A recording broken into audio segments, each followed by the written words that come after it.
अपना अनुभव ही जिसकी सत्ता का साक्षी है, उस परम पिता परमात्मा को साष्टांग दंडवत नमन करता हूँ। संप्रति लोक सेवा संघ द्वारा संचालित श्री विंध्येश्वरी स्मारक आदि विद्यालय मरवी के प्रांगण में उपस्थित भगवत स्वरूप समस्त बालकों एवं भगवती स्वरूपा समस्त बालिकाओं को भक्ति भाव से प्रणाम करता हूँ। जाने अनजाने जिस भी किसी प्रकार से इस आयोजन में सहयोग देने वाली, शिरकत करने वाली समस्त दिवंगत, भुवंगत एवं भुवम भावी आत्माओं का सादर अभिनंदन करता हूँ। लोक चिंतामणि पटल पर विचार गोष्ठी कार्यक्रम के प्रायोजक आलोक कुमार सिंह और अन्यों द्वारा प्रस्तुत किए गए विषय की यहाँ विवेचना प्रस्तुत करने जा रहा हूँ। यहाँ कही हुई वाणी हम सभी की बुद्धि को सन्मार्ग में प्रेरित करे ताकि सबका कल्याण हो। विषय है स्वामी विवेकानंद जीवन दर्शन।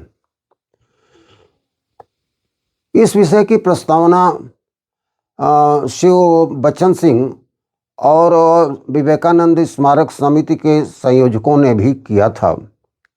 12 जनवरी 1863 को जन्मे इस महापुरुष के जीवन वृत्तांत पर प्रकाश मैं उसी संदर्भ में डालना चाहता हूँ, जिन्होंने भारतीय धर्म और दर्शन को विश्वविख्यात बनाया था और युवकों के लिए वह प्रेरणा दिया जिससे वे शक्तिमान होकर के भारत माता की रक्षा कर सकें। इस महामानव का जन्म 12 जनवरी 1863 को हुआ था। कोलकाता में विश्वनाथ दत्त नाम करके इनके पिता हुआ करते थे। माता भी धार्मिक प्रवृत्ति की थी। कई भाई बहनों में एक ये भी थे। बुद्धि इनकी जन्मजात बड़ी प्रखर थी और किसी भी चीज का विश्लेषण करके उसके तह तक जाकर उसका संदर्भ या रहस्य खोजना चाहते थे। ये प्रवृत्ति इनकी बराबर जन्म से ही कायम रही और उनकी बुद्धि इतनी प्रखर थी कि किसी भी बात को बगैर विश्लेषण के नहीं मानते थे। ऐसे ऐसे तर्क देते जिससे अध्यापक भी परेशान हो जाते। लेकिन इनके पिता ने इनके तर्कों पर ध्यान दिया था और यथासाध्य उनके तर्कों का उत्तर देने की भी कोशिश की। धीरे धीरे बढ़ते गए। विद्यालयों में अध्यापन शुरू किया। जीवन में कई जगहों पर गए। नाना प्रकार के कार्य इन्होंने किया, यह जानने के लिए परमात्मा क्या है, हम क्या हैं, यह जीवन क्या है, इस जीवन का दर्शन क्या है, उद्देश्य क्या है, आदि आदि सवाल इनको झकझोरा करते थे। समय बीतता गया। स्नातक के, ग्रेजुएशन के ये विद्यार्थी थे। इनके जीवन में एक बहुत बड़ा क्रांतिकारी परिवर्तन आया था जब इनकी मुलाकात इनके गुरु रामकृष्ण परमहंस से हुई थी। इसके पहले इन्होंने ब्रह्म समाज में भी ज्ञान ग्रहण किया था और तमाम जगहों पर जाकर के उन्होंने शिक्षा ग्रहण किया। लेकिन इनको परम शांति तब मिली जब रामकृष्ण परमहंस से मुलाकात हुई। नटखट स्वभाव इनका बचपन का था।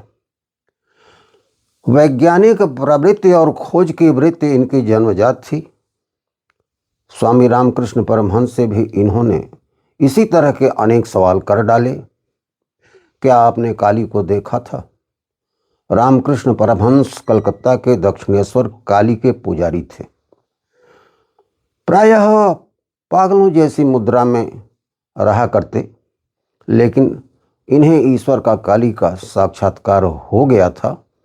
जब मुलाकात हुई, उस मुलाकात में इतने सारे सवाल जब आए तो इन सवालों का समुचित उत्तर रामकृष्ण परमहंस ने दिया और उन्हें संतुष्ट करने का प्रयास किया। बचपन का नाम नरेंद्र था। विवेकानंद नाम बाद में पड़ा।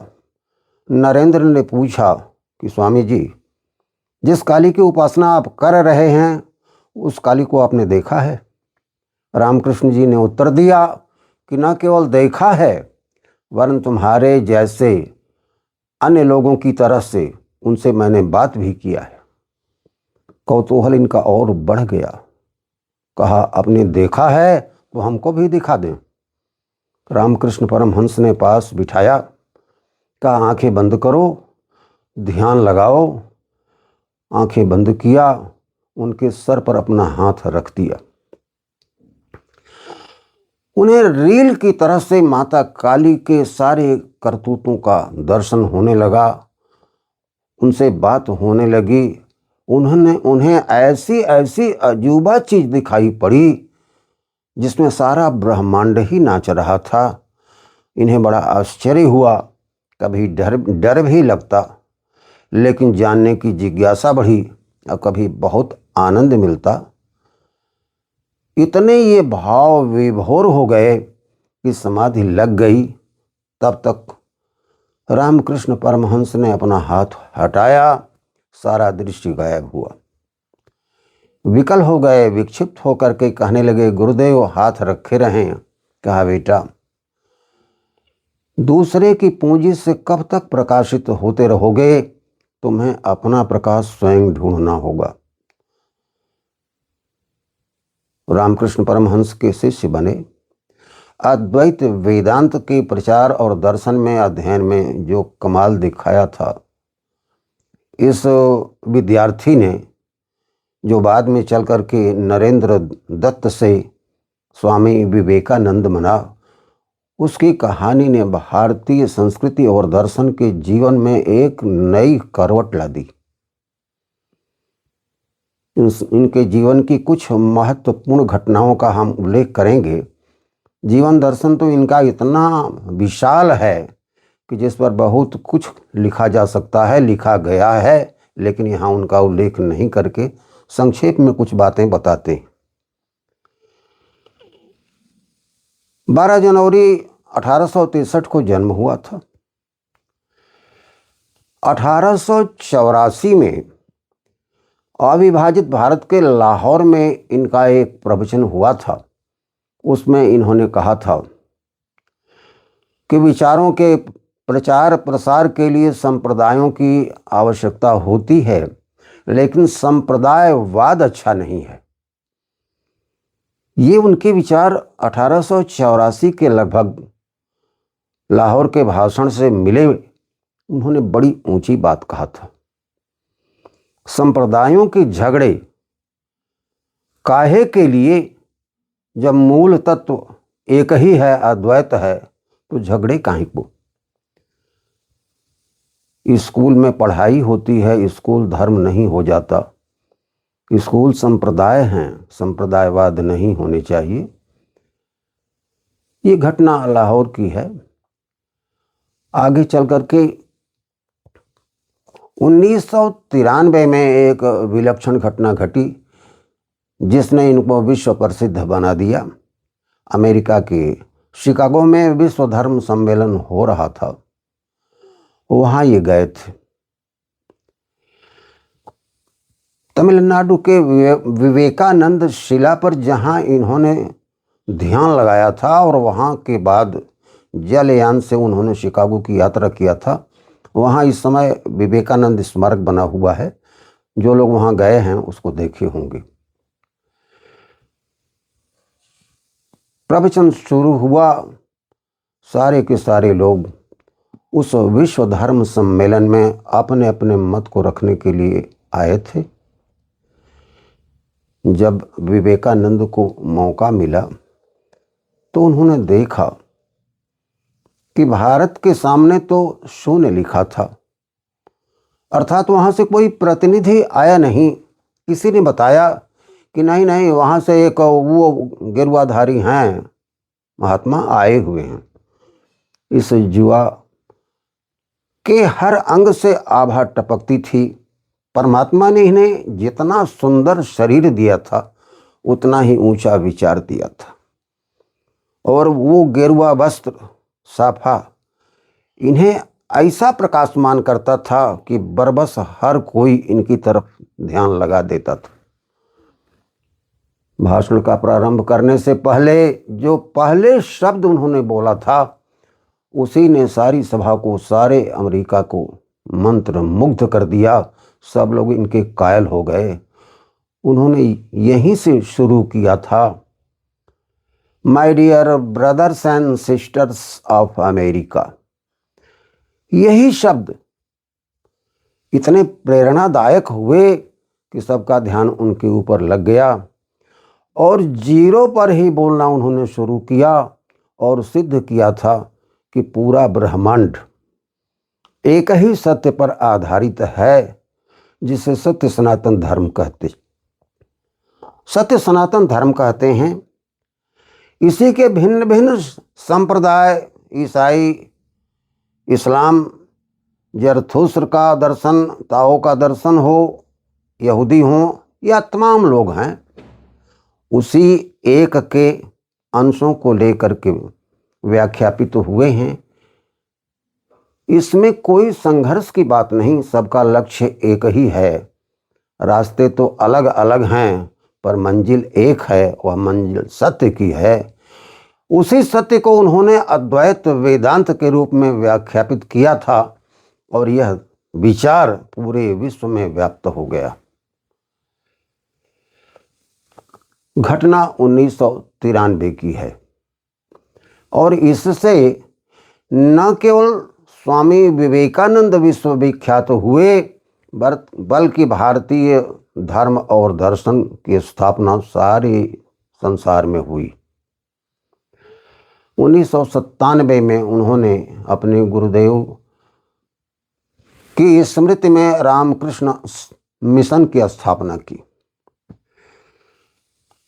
शिकागो के अपने भाषण के संदर्भ में उन्होंने अपनी स्मृति सुनाया है और कहा कि जब मैं बोलने के लिए खड़ा हुआ उस समय मुझे मेरे गुरु की स्मृति आने लगी और मैंने ऐसा अनुभव किया कि मेरे गुरुदेव, जिनका देहावसान हो चुका था, मेरे पीठ के पीछे खड़े हैं, आशीर्वाद की मुद्रा में हाथ उठाए हैं और हाथों से ज्ञान की आभा निकल रही है जो मेरे मस्तिष्क में प्रवेश करती है।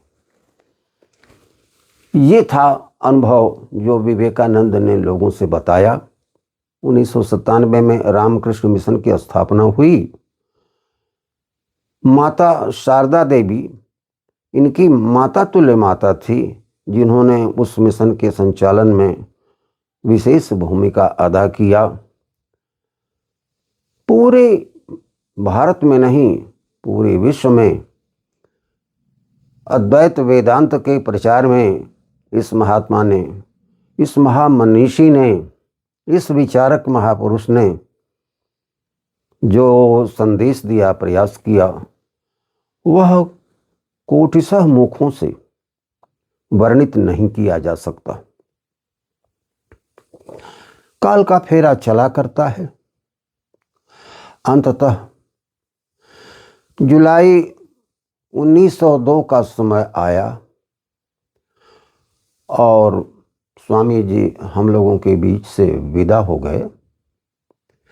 मात्र 39 साल के जीवन में इस महात्मा ने जो दिया वह शायद युगों में देना संभव नहीं होगा। उसी महापुरुष की आज जयंती है, जिसके लिए रामपुर इंटर कॉलेज के निवर्तमान प्रधानाचार्य बाबू शिव बच्चन सिंह ने मुझसे आग्रह किया था, जिसके उपलक्ष्य में ये बातें मैं कह रहा हूँ। ये सारी चीज़ें उन्हीं लोगों को समर्पित कर रहा हूँ और बात को समाप्त करने से पूर्व मैं स्वामी विवेकानंद जैसे महान व्यक्तित्व को नमन करता हूँ कि हे स्वामी जी, हे स्वामी विवेकानंद जी, हे महापुरुष, हे युग पुरुष, हे दिव्य पुरुष, हे देवता, अदम्य उत्साह और दुर्लभ पराक्रम से जीत लिया दानव को, ज्ञान दिया मानव को, हो विरक्त तन मन से जननी की जगती की भारत की धरती की, भारतीय संस्कृति की, भारतीय वेदांत की, भारतीय अद्वैत दर्शन की सेवा की। ऐसे महामानव को शीश नवे एक बार, दिल से अनेक बार, तन से सहस्र बार, मन से असंख्य बार। धरापुत्र तेरा है एक बार वंदन, अनेक बार वंदन, असंख्य बार वंदन, अनंत बार वंदन, कोटिक अभिनंदन। अस्तु। जय जगत।